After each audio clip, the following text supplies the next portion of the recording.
One of the biggest weapons of the polluter is their skills and their information, and our weakness is our inability to be able to challenge them with hard facts.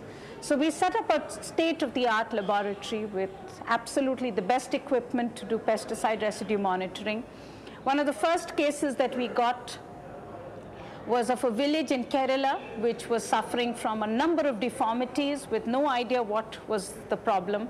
And our scientists, when they went in there to check, found very high levels of a pesticide called endosulfan, and which has led to today neurological and reproductive abnormalities in this village. We looked at water, and we started off with looking at drinking water, and we didn't find a trend in the drinking water in pesticides. So we decided, let's look at bottled water.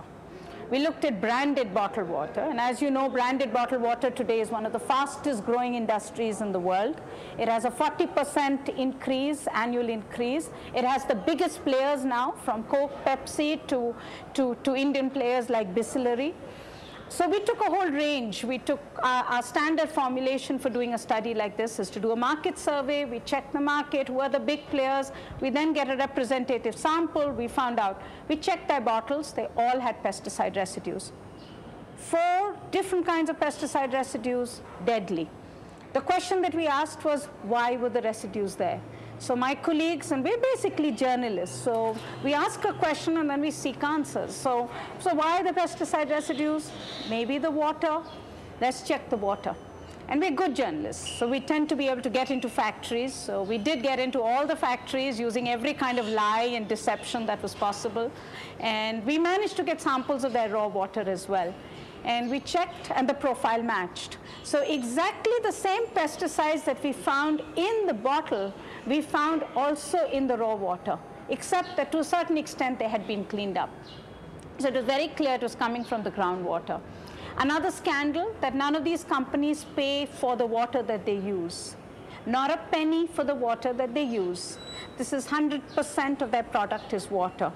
So when we discovered all this, the question again that we asked is, why did we find it and government not find it?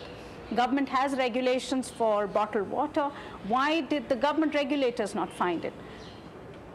A matter of science, a matter of methodology. They had specified a methodology which was not so sensitive.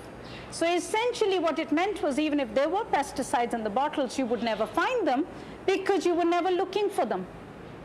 So this we released last year in February, and it created a real shindig. The government instantly moved in and announced new standards, and we have gone in India from the world's worst standards to European standards for pesticide residues, all in a matter of 6 months because of the study we did. But then we got a lot of emails, we got a lot of letters from people saying, well, you did bottled water, what about soft drinks? And soft drinks use the same water. And frankly, we had no clue about the soft drink industry. I mean, as Indians, we always believe everybody's own. I mean, everything in India is huge. So we thought that there must be lots of companies which run the soft drink industry. When we started checking the industry profile, we found there were only 2 companies in India which control 90% of the soft drink industry, Coke and Pepsi. 2 American multinationals control 90% of the soft drink industry in India. So that's okay. We checked their bottles, and we found, fascinatingly, same levels of pesticides that we found in the bottled water. 4 pesticides: malathion, chlorpyrifos, DDT, and lindane. 2 organochlorines and 2 organophosphorates, at levels that were about 30 to 70 times higher than the EU limit for pesticide, multiple pesticide residues in water. What shocked us when we did this study was that there were no regulations for these industries at all. Soft drink was just not regulated at all. There was no definition for what would constitute clean water in the use of this product. Fascinatingly also, 90% of the product is water, yet these companies don't pay a penny for the water that they use. Not a penny. So this study we did in August of last year. We released it.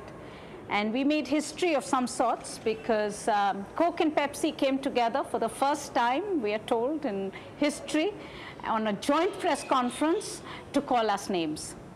And they essentially came together to say that, you know, we didn't know what we were talking about, and that, of course, we were all wrong, and that, of course, they were all right, and that, of course, they checked, and, of course, they were a 170-year-old company, and, of course, they were the most loved brand of the world, and, of course, they were right. Very interesting. It's been fascinating for us, because they went to court against us. They did a SLAPP case.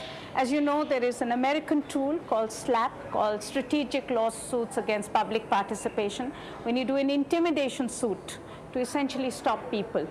And they filed a case, but Indian democracy, and that's where I do feel somewhere it's good about things, they didn't have the guts to pursue that case in court. They actually withdrew it. And they even withdrew the very day they went to court. They said they had nothing against us, and they were withdrawing every charges of malified against us. And but then, of course, the government came to their rescue and came out with a statement which said that, well, the government had tested the drinks, and they did find the pesticide residues, and they were not of the same level that CSC found them, so they were safe, more or less. And that led to a huge fight in the parliament, where the parliament said, well, that clearly was not the case, and that they wanted investigation. So a joint parliamentary committee was set up by the government to look into the matter. The Joint Parliamentary Committee is a very important tool. It's the 4th ever Joint Parliamentary Committee in the history of India. There were 3 that were set up for different scandals, and this one was set up for us. The terms were very much to fix us. So the committee's terms were to determine whether we were right or wrong, not to determine whether Coke was right or wrong, but to determine if we were right or wrong, and to set standards. We've gone through almost 6 months of depositions in front of the parliamentary committee, 15 members of parliament, and I must say we are just amazed. Their report has just been released, and it vindicates our findings. It says that we were correct. It also says that Coke and Pepsi were wrong. It says that government is completely responsible for setting standards and must set stringent health-based standards for public safety in the future. It asks for a rehaul of pesticide policy, and it asks for a complete rehaul of drinking water policy. I mean, to me, everyone said to us when we went into this that, you know, forget it. This is politicians. You know, nothing is going to happen. And they would have already made their arrangements with companies. And I think, again, for me, it's a vindication that somewhere something works if you work at it. And all we did and all we had on our side was information. All we've done is to share with them what our beliefs are, that we believe very strongly that India is too poor a country to allow contamination. And in that sense, it's been amazing to see it happen. But what is also very interesting is Coke and Pepsi have still not apologized.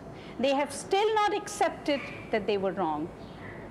They have still not changed the standards. And they are now working very hard on the government to make sure that there are no standards for safety and quality for their products. To me, this is where globalization is an issue, where if you will have globalization, you will need strong regulatory institutions in your own countries. Because if you have globalization, you can never expect a Coke and Pepsi to be altruistic and to be magnanimous and to do everything that is just and right.